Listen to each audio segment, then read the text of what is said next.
everyone. Welcome to the Cārvāka podcast. This is Kushalmehra. So, there's been a lot of, I don't know, media discussion happening in the last few days since the Kolkata case has broken down. And then I was watching Barkha's interview, and suddenly Barkha was being. What word am I going to be using? I'm going to be using very Hmm. nice words because I mean I was pissed off. I swear a lot for the record, Barkha, but today I'm not because it's like it's a sensitive issue. I don't want to swear, but I think if there ever was a case where people would be like, Kushal bhai, you can swear, I think this was the case. This was the case Hmm. where I can swear. And first of all, I want to start by applauding you. How the hell did you not swear in that occasion? Like, kudos to you, Barkha. If I was in your case, मैं अंदर घुस के झगड़ा करता. Hmm. Thanks, Kushal, and thanks for having me. And hi to all your to everybody in your audience. Now, I don't know if everybody knows what we're talking about. So, should we Yeah, explain? please Yeah, tell the great man who had come on your show and try to defend the indefensible Saket Gokhale. absolutely horrific. So, we're talking, of course, about a Trinamool Congress member of Parliament. It just shocks me that he's actually a member of Parliament, Saket Gokhale, and Disgrace. disgrace. And he was on my program for about a fortnight plus. I've been relentlessly reporting on the rape and murder of a young doctor at her place of work in a medical college, which is government run and owned in the city of Kolkata. And we've all been very angry, and we've all been trying to sort of call out what enabled this, what allowed it to happen. It wasn't just that it happened, it was followed by a very, very conscious, willful cover up attempt.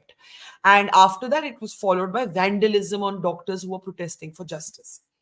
Now, this guy arrives with a smirk. He arrives with a single purpose, troll like impulse to disrupt the program. I've been a reporter for 30 years. I've seen all kinds of characters. I'm not easily provoked. And to be completely honest, I'm not a great fan typically per se of shutting people off. I don't believe in it. I believe in being able to engage within the framework of civility with pretty much everybody. So initially, I give him the mic, I give him the floor, and he starts to criticize my reportage, in my opinion, completely without basis. I'm listening to him. I think he must speak uninterrupted for maybe 4 to 5 minutes, which is pretty unheard of typically in a program like this. And when I try to respond, he says, "No, I'm not finished." I wait. He says something about me. I smile. I'm extremely polite. He says, "You can mute me if you want." I said, "No, I don't believe." In the beginning, I say, "I don't believe in that. You have your say. I will respond." When I start responding to the points he's raised, he basically starts speaking over me.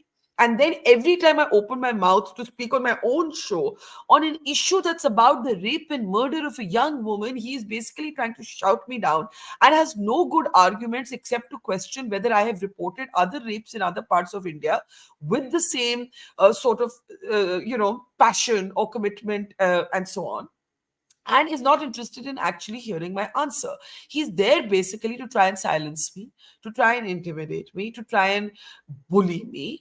And it's and what really struck me, and I told him this 3 times, I said, "I am not the story, Saket. Barkha is not the story. There's a woman who's dead. She's been raped. She comes from a family where her parents are devastated. Her father runs a small tailoring shop. He gave up everything, he and his wife, to make their daughter a doctor. Now they're seeing this sort of attempt to cover up the truth. Why are we not talking about her? You can talk about me some other time." And he was not interested. And finally, I had to just say, either you sit here and you participate in the subject, I'm not the subject, or you leave. And when he opened his mouth to speak again, I realized that nothing is going to work here. No amount of politeness, no amount of dignity is going to work. And I just removed him from my show. And I wish I had done it sooner. I think I gave him a long rope. I should have done it sooner. And I thought his behavior was repugnant. I I'm rarely, I pride myself on my control when I'm doing a program or reporting a story. I don't think I lost control actually. But I don't lose my temper. And that day I was very, very angry. That brings me to the question. I wanted to keep our discussion, I wanted to use Saket Gokhale as an example, but Sure. where, how does one cover? Listen, I remember passing out of bachelor's in R.A. Podar College, going to York University, Canada, and I've been looking at your career from a lot of times. I mean, There's the, I find it so funny. It's like people, I don't disagree or I don't agree with X on everything. I always ask people this question, भाई तेरी शादी हुई है, तू अपनी बीवी से हर चीज में एग्री करता है क्या? तो मतलब तू उसके साथ कैसे रहता है? The disclaimer, I don't agree on everything. As someone, see, I'm as godless as it gets. I don't understand half of the things people do. Yeah, I'm a guy who prides at being rational. I look at things correct, as if there is only one life. It's lights off after the. And when I hear things like, "Oh, I don't agree on everything," I was like, "You don't agree with your papa also on everything. Don't give me the correct, disclaimer." Now let's talk correct. about what we're supposed to talk about.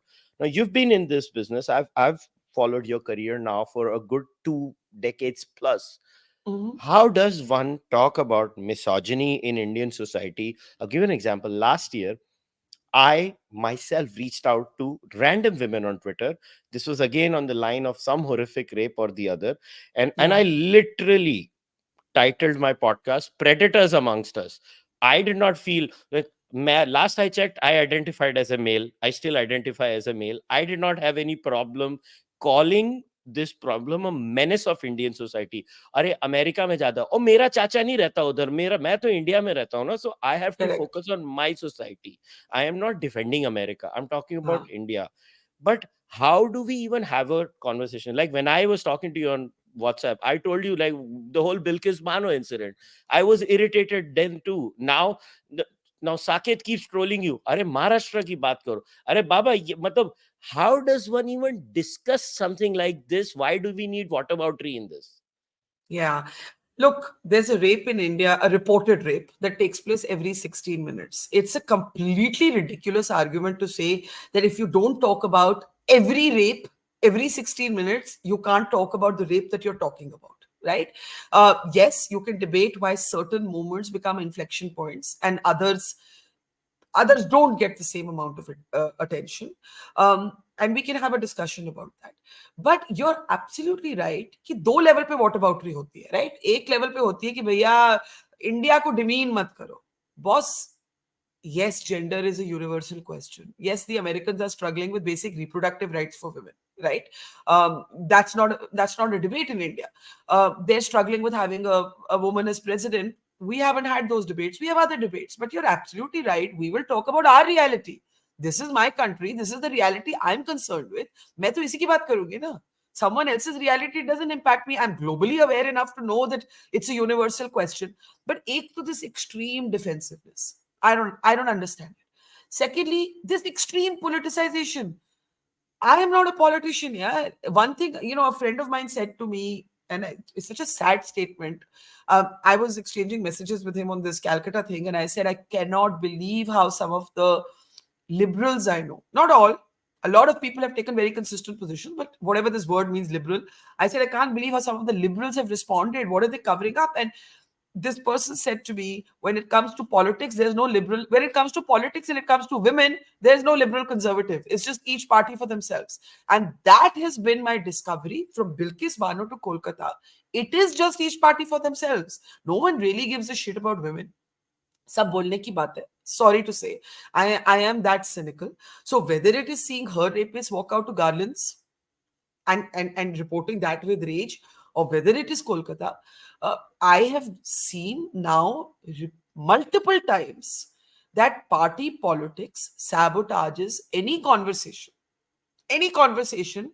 that you want to have about sexual violence. And I am an equal opportunity offender, बोल दो मुझे, on this issue. I pride my self otherwise कि मुझे party politics के camps में मुझे तो पढ़ना ही नहीं है. मुझे कुछ लोग राइट बोलते हैं, कुछ लोग लेफ्ट बोलते हैं, कुछ लोग क्या बोलते हैं, I am not interested.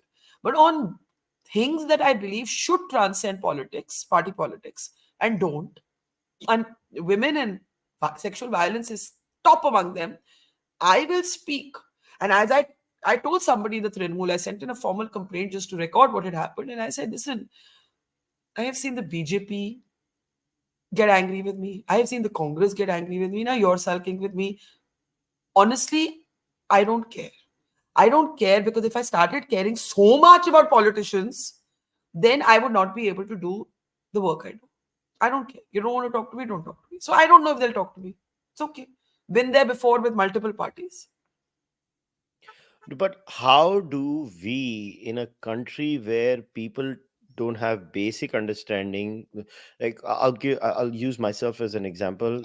One of the biggest reasons when I started my podcast, I would call somebody on the podcast and I'd tell them, I vote for the BJP. That would be the first line I tell them. And they were like, Okay. we don't care. Why do you say that? I was like, listen, you should know where I stand. Hmm. Because what happens in discourses, people think that because someone votes for the Congress, they lose their moral center. Someone Hmm. votes for the BJP, they lose their moral center. My morality has got nothing to do with my voting patterns.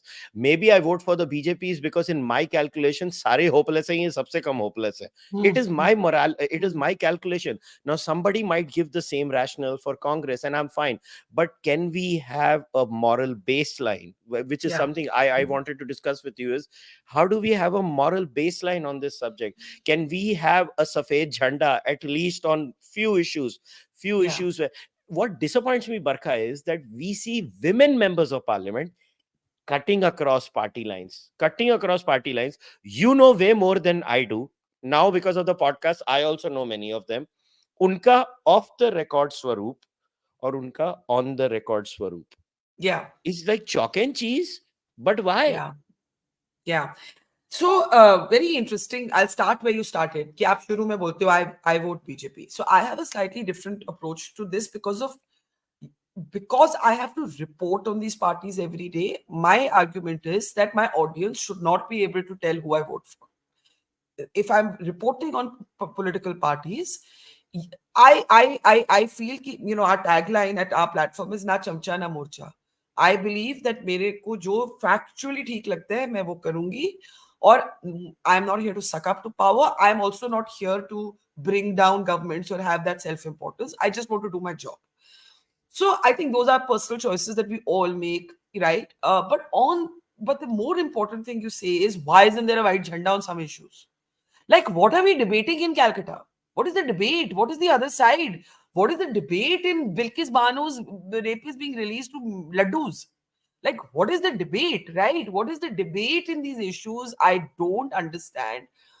And it's so, a friend of mine asked me the other day, why do you all keep talking about women MPs being silent? Why is it more incumbent on women to speak than on men? And I thought that was an interesting question.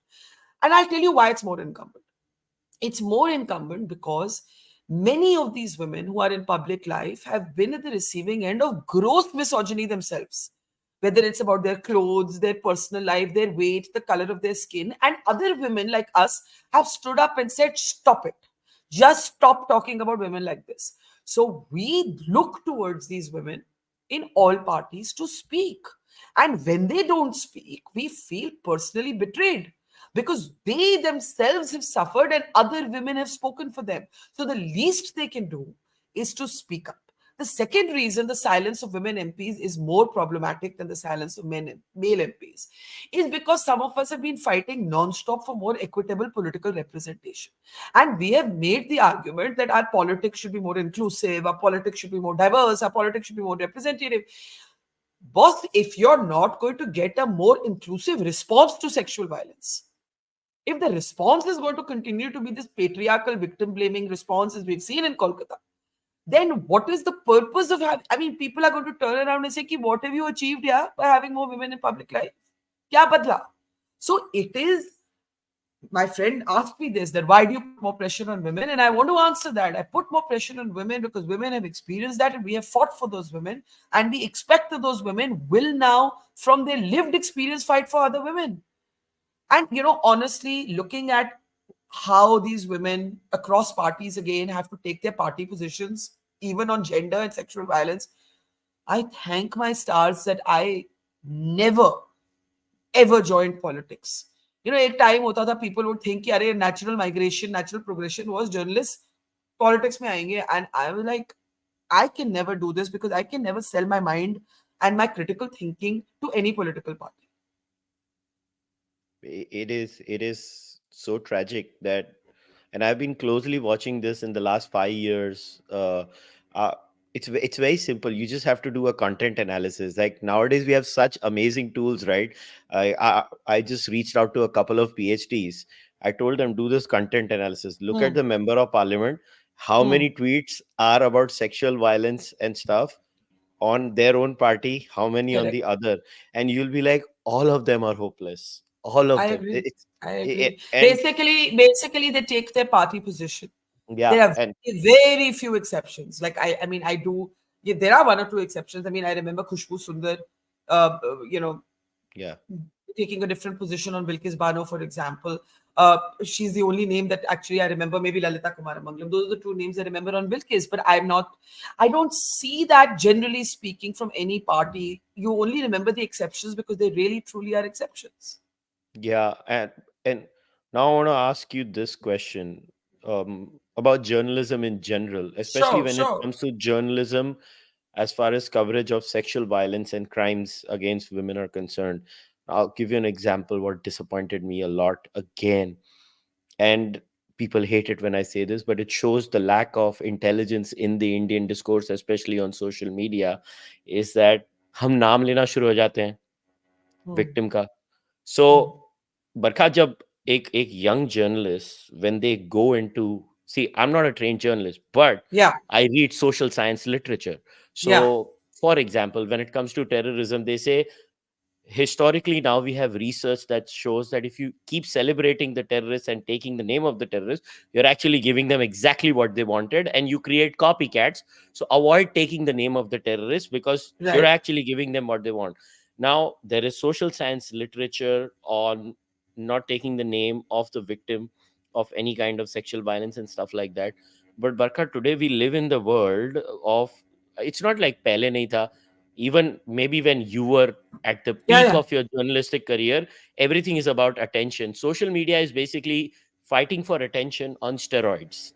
That's the version Yeah, that we are talking about. yeah, And in such a scenario, if it's a young child entering the journalistic market, what are the do's and don'ts, and how do they follow it when everything is about clicks now? yeah.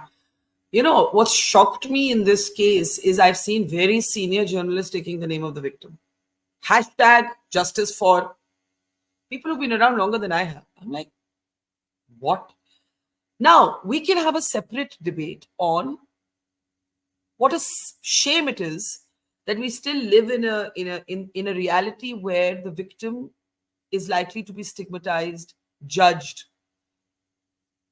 than the perpetrator, right? More than the perpetrator. And that is the reason Indian law forbids any of us from naming the victim or a survivor unless they themselves, if they're alive, should choose to say, no, I would like to come out and talk about what happened. But I believe that there is a reason the law exists. And I respect why the law exists. कि हमारे लिए तो ये दिन का hashtag है. There is a person who has to go back, a family. In this case, the woman is dead. In many cases, the woman survives the sexual violence and she has to go back into life. And it is easy for us to say, Arey, why doesn't she take her name? What is there to hide? We don't have to live that. We don't have to live that. And I think there is callousness in this clickbaity culture that we have created, this hashtag culture that we have created, because it dehumanizes the lived reality of women and their families who actually have to live this life. On the flip side, one of the videos I did in this story was say I am not Nirbhaya. And the reason I said that is not because I'm not brave. I'm as brave as I can be, and everybody's as brave as they can be. But this romanticized fearlessness thrust on women after every huge, gigantic episode of sexual violence or rape or murder, which woman is not going to be scared of being raped? Which woman is not going to be scared? I mean, I'm not saying that paralyzes me from doing things I want to do, the fear of rape or the fear of murder. I live my life on my own terms. But by saying Nirbhaya, what does it mean, Nirbhaya? What does it mean, justice for Abhaya? What do all these phrases mean? They basically stop, they basically take away accountability because you've romanticized the victim as some fearless soldier. So you don't have to change anything. till the next Nirbhaya. Then there'll be this is Nirbhaya 2.0. 10 years later, we'll have a Nirbhaya 3.0. Then we'll have a Nirbhaya 4.0, and nothing would have changed. So there is a space between respecting why the law asks us not to name the victim and giving the victim these made up epithets that make us feel better about ourselves. Yeah, but what kind of training it has to be Terrible. given to people? What I'm not able to understand is, I once said this, in an audience which was a typical journalist hating audience, where I stood up for the concept of editorializing, and I came from a certain point of view, and they were criticizing me even more is because I literally don't have an editorializing format on my own show. But I believe that there is a reason why editors exist, is because there is some level of checks and balances when you have an editor.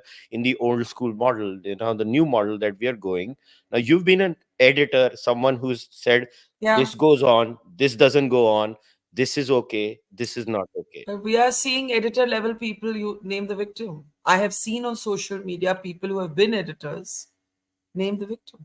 I have मगर seen it, तो you know. फिर बरखा, young बच्चा क्या करेगा अगर वो ये लोग भी कर रहे हैं तो? Look, there's no one's going to like in my fraternity for me to say this, but editorial gatekeeping, there is in this strange sort of hyper partisan, clickbait driven, followers chahiye, eyeballs chahiye, popularity chahiye, hunger among journalists, because that's, young journalists have grown up in this kind of social media culture, right? In this kind of larger media culture. There is that old classic gatekeeping. Where is it? Where are the editors? Where are the editors who are saying this will? Yes, I'm not doing one of those auntie moments कि हमारे time में तो हमने तो कोई गलतियां की नहीं. We've all made mistakes. We have all put out news that we should have verified more before putting it out. We have all looked back at moments in our life and said, "Oh, I could have done that a little differently." All that we're all culpable in small and big ways, and that's life. But there's basic thing. It's a basic 101 that you do not name the victim of sexual violence. We have blurred at our platform even the neighbors, the relatives, the friends, not shown the tailoring shop, because anything that identifies the victim is a strict no. You learned this in like at 18. How can media be making these mistakes? These are not mistakes made in the rush of get. Why? It's just a no. You don't name the victim. Where is this training? I really worry that basic gatekeeping seems to have gone for a toss. Basic gatekeeping. This is exactly why I reached out to you, and I request you, take this as a 101. Assume that some young bacha might watch this, who might aspire to be a journalist, and here is Barkha Dutt through the Cārvāka podcast telling them, तुमको अगर journalist बनना है and you have to report sexual violence, these are the 10 do's and don'ts you have to do. I know it sounds very stupid when I'm asking this question, and you might think, yeah, क्या पागल है क्या कुशल, ये कोई question होता है? But मैं करूँ क्या if I'm surrounded by such people who make such mistakes? Like, whether you're a YouTuber with 6 million followers, whether you're a Yeah. YouTuber with 5 followers, it doesn't matter. There are certain moral ethical rules that you should follow. So what are those things, Barkha? That's why I reached out to you. इसके लिए मैंने बोला था, Barkha, इस चीज के बारे में please बताना, क्योंकि honestly people don't know these. Okay, let's start with the first. You do not name the victim. And that includes not naming her parents, not naming her neighbors, not showing them on camera. You do not do anything that identifies or that enables people to identify who the victim was or is. First rule. The second rule is that you do not blame the victim. You do not even raise questions like why was she in the seminar hall, as the principal of the college where she was killed and raped did. You whatever be the thoughts in your head, unless you have deep reporting to suggest that the allegation itself is flawed, and there needs to be very very deep reporting to suggest that could take months. So in the immediate aftermath, you do not say anything that puts a question mark on the account and the right to sort of tell their own story if the victim is still alive. In this case, the victim isn't even there to tell her story in her own words. You do not force her family to speak. It is you give the agency of that decision to them. Now, in many cases, the family will want to speak because the family is seeking justice. The family understands that there is no other way for them but to speak. But you are respectful of the boundaries they set. If they say this and not this, you have to respect that. You have to give them the agency to make that decision. For as much as possible, you rise above the noise of party politics. The party politics that is, in a sense, sabotage the conversation around sexual violence should be of zero concern to you. Zero concern. Like it should not matter at that time which party is in power, which party is the political opposition. For 8 to 10 days after this incident, we did not invite a single politician to our program because we knew that the moment you call Trinamool and any other party, the whole debate becomes what about Badlapur? What about Assam? What about Bilkis? What about this? What about that? And then you are in what about Max, right?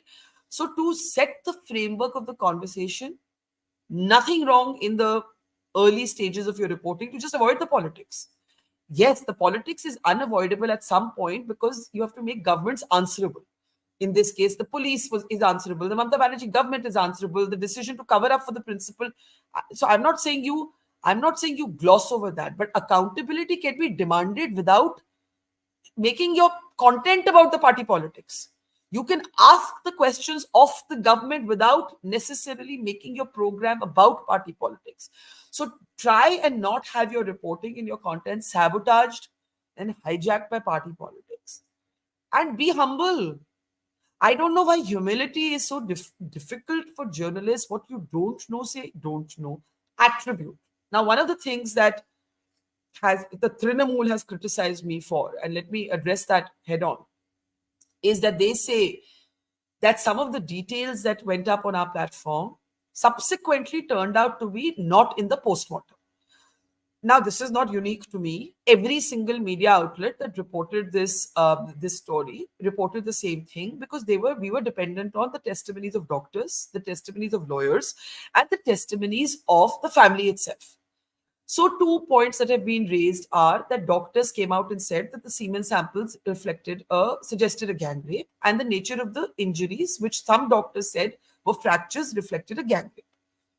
Now, subsequently, the postmortem that was made public many days after the crime did not have these 2 points, right? I do not believe that there is journalistic flaw if there is attribution.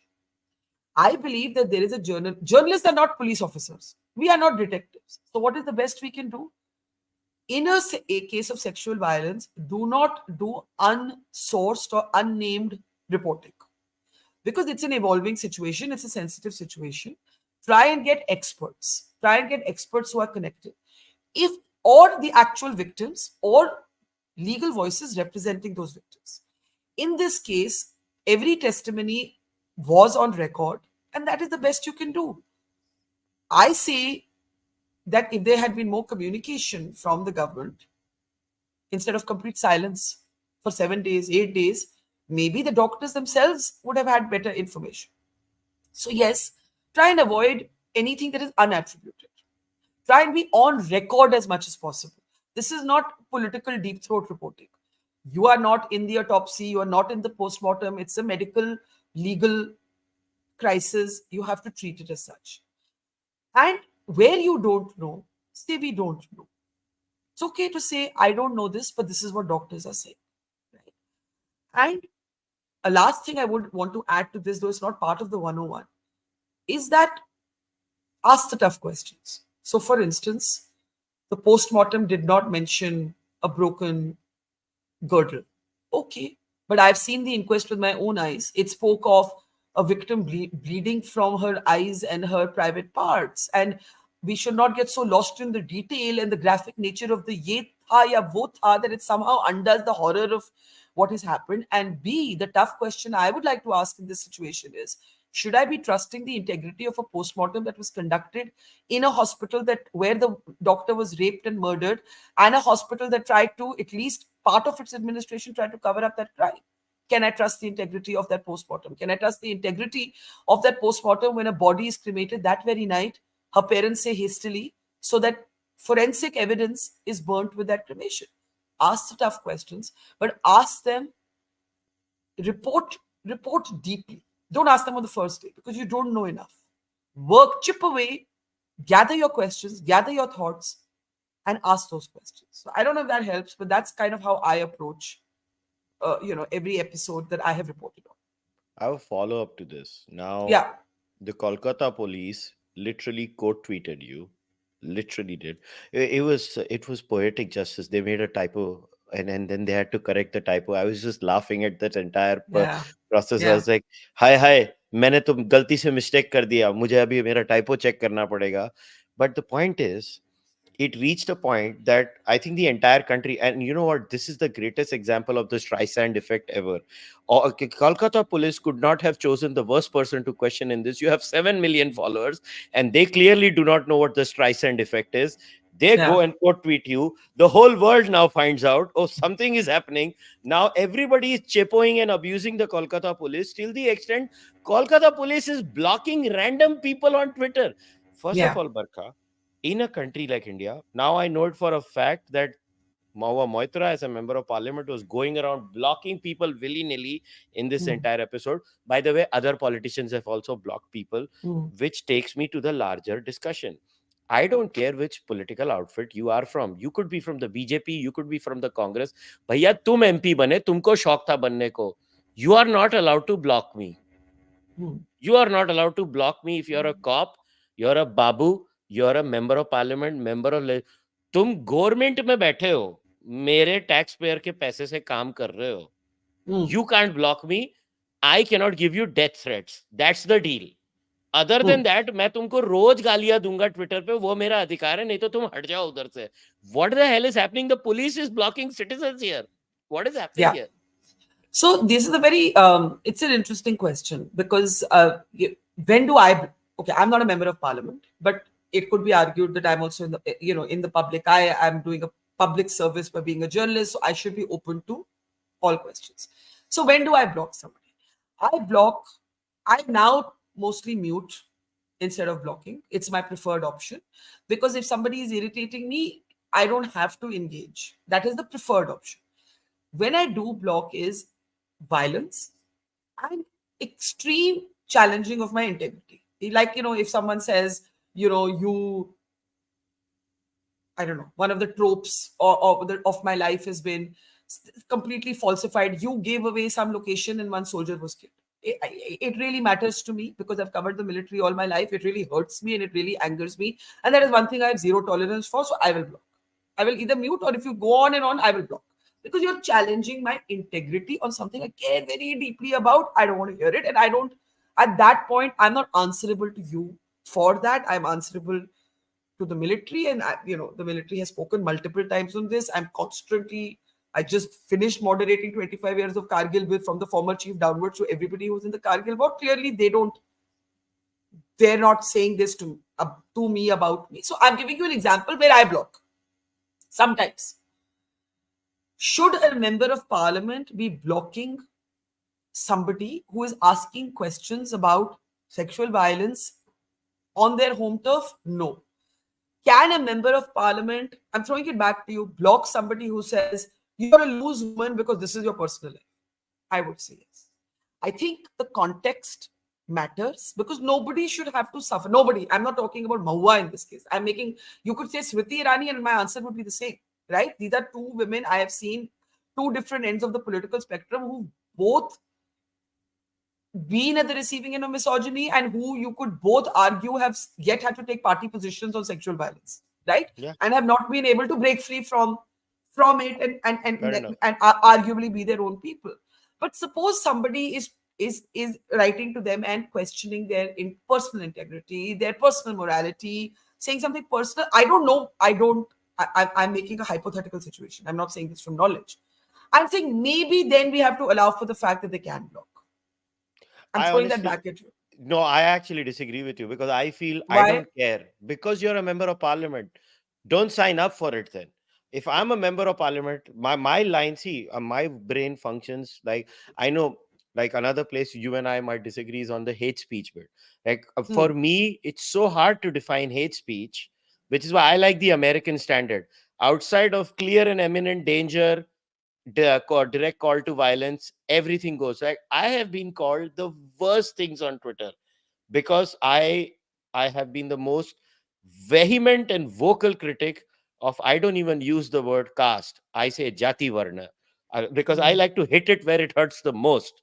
Like Hmm. I'm an equal opportunity offender when it comes to religion. I don't give a shit about any religion. I call Hmm. out Islamism, like so someday somebody said, oh, tune kabhi Islam. Well, I criticize Islam is because I'm a disbeliever. The Hmm. biggest fear from Islam is someone like me. Because why? Because I only did one thing in my life. I read religion. मैं सिर्फ Hmm. Religious text पढ़ता रहता था बचपन से. Hmm. इसके लिए मुझे सबसे ज्यादा डर लगता है उनसे. Hmm. तो मेरा है, which is why I hate jati varna. People have called me the worst caste slurs, worst. But I believe they should have every right to call me that because that's how So, free speech works. so it's in. I'm a little bit contradictory on speech, and I'll tell you where I am. I call myself a free speech absolutist, which means that I would defend the right of everybody to speech. Um, if it's a book or a speech, or I don't believe that anybody should be killed or attacked, or I mean, that even sounds like such a strange sentence. So let me reframe it. I'm saying violence in the name of being offended by somebody's words is absolutely unacceptable. Violence is cannot be a response to a thought that you don't agree with or are offended by. Absolutely unacceptable, no matter what. But personally, would I be careful about offending somebody's deeply held beliefs? When it comes to religion, yes. And the reason that I would do that, except when it comes to women, and therefore it's a contradiction. I have a contradictory kind of response here. I would do that because I'm not religious. So मुझे कई बार लगता है कि मुझे समझ नहीं आता है how deeply this some things may mean to people, and what does it cost me to be respectful of them? I cover my head when I enter a gurdwara. I'm not religious, but I'm culturally Punjabi. I like going to a gurdwara, right? So I can be respectful of वो ठीक है. what other people believe, right? So I'm very respectful, though I'm completely non-religious. I would not, if someone on my program used a slur for a religion, I would edit it out. And I'll tell you one other reason. I have seen personally law and order consequences. I have personally seen in covering riots so many times that words have a consequence and words can trigger a law and order situation, and I don't want to contribute to that. However, if somebody is attacked for their speech, I will find that unacceptable. You have to counter speech with speech. You have to counter a book with a book. You have to counter thought with thought, right? But I will throw it back to you and say, are there any no-go areas? Like suppose somebody stands up and attacks women. Suppose somebody stands up and says, so and so woman is a slut. Is that free speech? Honestly, I would love to have more of these people speak up because what we are doing is, I'll give you an example. नाम नहीं लेना चाहता मगर किसी दिन हम जब दिल्ली में बैठेंगे मैं तो ऐसे ऐसे लोगों के नाम बताने वाला हूँ Hmm. जो so called, and this is left and right both, left and right, ये जो एक स्पेक्ट्रम है ना, एक ये जो विनियर ऑफ मोरालिटी का तमाशा लेके बैठे हैं. मैं हमेशा लोगों को बोलता हूँ, मेरे फोन पे कोई पासवर्ड नहीं है, मेरे को कोई टेंशन ही नहीं है मेरे फोन पे पासवर्ड क्यों होगा. Hmm. मेरे को तो किसी से कुछ छुपाना नहीं है भाई, जाओ देख लो जो देखना है मेरे फोन पे, अपने को तो Hmm. कोई टेंशन है नहीं. मैं ऐसे ऐसे घटिया लोगों को जानता हूँ. The reason I support all of this is because I want to know who the jackass is. And I say this with full responsibility. I have stopped talking to so many people on the left and right both Hmm. because of how they behave with women. when it comes out in the open. What happens is sometimes when we make so many things taboo, it has an adverse effect where we don't even know how many predators exist amongst us. Like, this is funny. Every time I find out about a new so-called misogynistic jackass that is a social media celeb, and then I have a list of women I reach out to privately, and I tell them, "Turkey alert! Ye aadmi hai." I actually do that, Yeah. and every woman who knows me personally will be like, yes Kushal ye karta hai. I go around and telling each and every woman, bhai isse behan bach ke Hmm. rehna, ye banda So are you pagal hai. so are you saying that if we sanitize language or if we have do's and don'ts, we actually don't find out what people are all about? Is Kya that in a kya way matlab hai? what you're saying? Yeah, because we don't know, and what happens is society has a unique way of doing this. Especially, look, my biggest problem is because I've said this multiple times, all religions give women a raw deal, all, I not agree with that. one. I All agree of with them that. give women a I raw agree. deal. I agree with that, which is why I actually would support, not in this political context, but otherwise, a secular family law. Because in my opinion, every religion's orthodoxy is militates against women. Every religion's. It's I agree with that. unbelievable. I but agree but with that. but Barkha, आज की date में, and this I wanted to keep this section with you, we have become so vitiated in our discourse, and I I try to reach out to as many people as possible, despite having my disagreements with them on politics or anything. Hmm. And I'll give you an example. So people have this weird image that, okay, Amit Verma might be a certain kind of podcaster and I might be a certain. Amit and I might agree on 99% things, because when Amit and I sat down, after a while, Amit and I, we started scratching our heads. Arey sala, disagreement kidhar hai meri aur teri? But Eh, honestly, in my opinion, anybody, maybe we're a minority in this way. When I say we, I mean, I've spoken to Amit, so I know a little bit what he's like, you, me, Amit, because I think I want to be a free thinker in the sense exactly. that Liberty. Liberty. if you're real, हाँ, मुझे मेरे mind को कोई chain नहीं चाहिए. I want to Exactly. engage with ideas. I want to engage with people I don't agree with. I want to see if there's any agreement possible at the end. And I am convinced that most sensible people agree more than they disagree. Maybe they won't say it publicly. Maybe they won't say it publicly for whatever reasons their party politics or their, whatever ideological camps is holding them back. But one to one over a coffee or a glass of wine, I think the chances are that you're going to have more in common than you think. But you've got to be willing to have that conversation.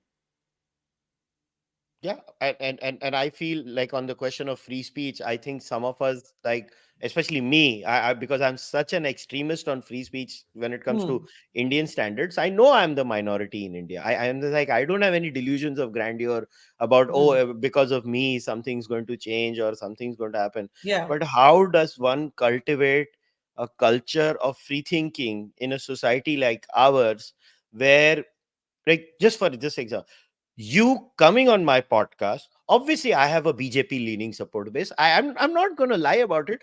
The best part is mere khud ke listener base mujhe pura din gaaliyan dete rehte hain because of so many stands I have. But Yeah. who cares? Like, main to aise sochta bhi nahi hu. But the point is, just because you've said we need a secular civil code, it's an abomination that India doesn't have a secular civil code. Do you have any idea what the left is going to do to you now?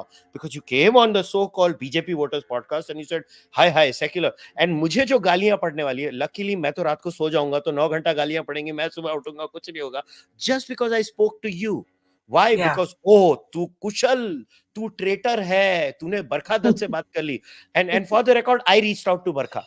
Yeah. I want to put this on record. I reached out to her. I was like, नहीं, I have to break this bloody taboo that we can't. Like, क्या देश बनाने वाले हम लोग?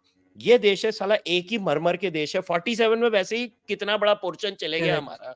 And Correct. उसके बाद अभी मर मर के ये देश है, उसमें भी हमको झगड़े ही करते रहने हैं. So how, maybe this can be the last segment. Yeah. How do we cultivate a culture? Because I know you have to go for another interview. Maybe this is my last question to you. I Yeah. don't care whether you agree with me or not.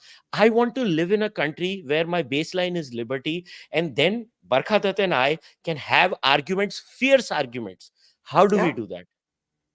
by doing what we're doing right now. See, I think too many people are caught up in being popular, right? I think that you need a certain detachment. I know it's easier said than done, but we all need a certain detachment from other people's opinion of us.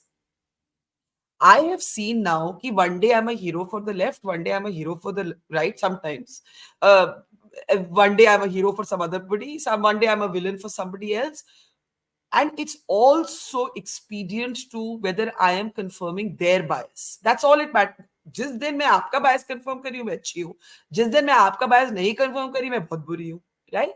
Secondly, the assumptions we make about other people. I am the same person, and I have been called an anti-national and a jingoist for the same report. For the same report, I have been called a jingoist and an anti-national. How can the same report trigger both labels? So I think I decided early on that these labels are not going to define. Is it going to be a slightly lonelier life than having camp support, tribal camp support? Yes. But is it going to be a more authentic life, a more honest life, a more interesting life? I think definitely. I think the fact that I can engage with all kinds of opinions, I want to, I try to. I don't shun people because they vote a certain way or they think a certain way. Yes, I shun. Even with Saket Gokhale, it was 20 minutes before I told him, now get off. In the first 10, 15 minutes, I was trying to, say, okay, I've called you, I'm going to listen to you. So I really try, and I think the point is, at some point, you say, it's one life, it's a short life. You live it the way you want to without seeking affirmation and validation all the time from other people. You've got to tune out of other people's opinion of you. Secondly, while technology, digital media, social media has great points, there is a distortion impact on in the way we converse to each other on digital media. I think the same people who call each other names, you put them in a room together over a meal, a cup of coffee, they will talk differently to each other. And one of the times I realized this is when during COVID, I was, literally for 2 years in a car traveling from north to south of India reporting. And people who have trolled me were sending me food. They were like, "Where are you going to eat? We're sending you khana." And another person came up to me and said, "Can you please I must have blocked this person." And they said, "Can you please unblock me?" And I'm like, "Who are you?" And they'll be like, "Yeah, we trolled you at some point and we had a laugh and unblocked that person." And we have forgotten human connection. We have forgotten what makes life worth living, which is the passion and fierceness of differences is lovely, but that has to stem from engagement, not walls. And who cares I don't, okay. One of the lovely things about being older, living through all of this, is you reach a point where you have the confidence to say, I don't give a shit. You don't like me, it's okay. You like me, it's okay. You like me today and you don't like me tomorrow, it's okay. I'm going to live on my terms. My friends are going to be my friends. I am not going to be one of those people who won't live in a neighborhood. In America, I have friends who don't live in a neighborhood where people vote the other side. Are we going to, do we want to be that country? We are always talking about our civilizational richness. Do we want to be those people so closed, so hyper partisan that we can't talk to each other? At least I never want to be that. I hope I never become that. Yeah, I agree more with you. One of the biggest things that I've always taken pride in is something which I try to celebrate in the book also, which I wrote, was Yeah. that we have something unique in India. I know you have very openly spoken about having disbelief. I have probably now India's most infamous, in many ways, open disbeliever who does ungal with Hmm. when it comes to religious issues. And मैंने तो मेरी podcast का नाम ही रख दिया मनोला, चलो अभी stamp मार दिया, अभी जिसको जो Hmm. समझना है समझो. But the kind of love I got is unique to India. Like I've always said this, Dawkins की book चर्च ऑफ इंग्लैंड नहीं ओपन करेगी. Hmm. मेरी बुक मंदिरों में जाके मैं टॉक्स देता हूँ, Hmm. Which is unique to India. ये हमारा कल्चर, और मैं तो पूरा क्रेडिट मैं हिंदू हिंदू कल्चर को देता हूँ इसमें, कि ये हिंदू कल्चर बड़ा अजीब सा है कि एथीज को भी एक्सेप्ट कर लेता है, Hmm. और मेरे जैसे रैबिड मटेरियल इसको करता है और बोलता है नहीं भैया तुम भी आओ, हम तुमसे मानते नहीं है, मगर Hmm. तुमको सेलिब्रेट करेंगे. मगर my biggest worry is that more and more, because of social media, हम अपने echo chambers में जा रहे हैं. I don't like that, which is why I reached out to you, and I'm going to do that every time. I'm going to try to Good for talk to you. people. And I when I went, when Amit and I spoke, Amit, when we finished our chat, I told Amit अभी अगली बार तू आएगा मेरे साथ बात करने, Hmm. ताकि मुझे गालियां पड़े कि मैंने तेरे से बात की. And we have to normalize this, because बेचारे अमित को कितनी गालियां पड़ी उससे मेरे से बात की. Amit didn't Yeah. have to do it, but he still did it. Yeah. And I felt so bad कि यार मेरी वजह से किसी को गालियां पड़ रही हैं. And I Yeah. Yeah. don't Yeah. like किसी को, and I'm sure आपको पड़ेंगी क्योंकि मेरे से बात की है. And it's, but we have to do it. So which is why, before we wrap up, I want to say thank you that you agreed to come over here. Next Thank time you. when I call you, I'm going to talk about interviewing, because the one thing I've always said this, and you can ask Abhijit offline, I've always said I might disagree with many things with Barkha Dutt, but I still believe she's the best interviewer in the history of Indian journalism. And Oh, I want to thank say you. this on record. I want to say Thank this you on so record. much.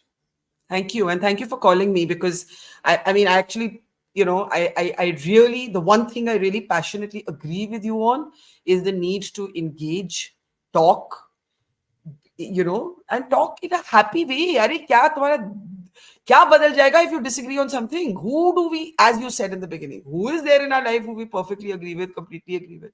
I think disagreements make life more interesting, and I'd rather have a more interesting life with contestation of my own assumptions. I like to be challenged on my own assumptions. I like, we are not all the same people. We've also evolved. For example, before I go, like on religion, I'm one of those. You're an atheist. I'm one of those who talks to God in my head every day but doesn't believe in any religion. But at some point in my life, I realized that I didn't have the language of faith. And 90% of my country speaks the language of faith. And I realized how debilitating, what a drawback it is to not have the language of faith, right? Now, these are things you learn. If you had spoken to me at 18, I would have said, Arey, I don't believe in religion. I don't believe in religion. This is my kind of secularism. As I grew older, as I started living, I realized that if you really want a pluralistic country, the answer does not lie outside of faith, it lies within faith. And you need that language. I don't have it. I feel disabled to not have it. I wish I had it. I wish I could look within faith and find the pluralism. I wish I could be like the Indian army that doesn't shun faith but has sarv dharam sthals, that has Hindu officers reading the namaz and Muslim officers performing the arti. That is the India that I hope for. That is the India that I wish for, and I still dream of. So thank you for having me. Hey, it's awesome, Barkha. I wish you nothing but the best. And next time, hopefully, when we meet in Delhi, we can record it in person, and we can have Abhijit doing the Absolutely. dance on the side. Absolutely. Thanks for having me. All right, take care. So, Look guys, forward. yeah, all right, ladies and gentlemen, we're gonna wrap over here. If you have not subscribed to Mojo, link is in the description. Go subscribe to Barkha's channel, Mojo. You can follow her on Twitter. जाओ जाके जो बोलना है उसको Twitter पे बोल देना. Yeah, I'll see you guys next time. Take care. Bye bye.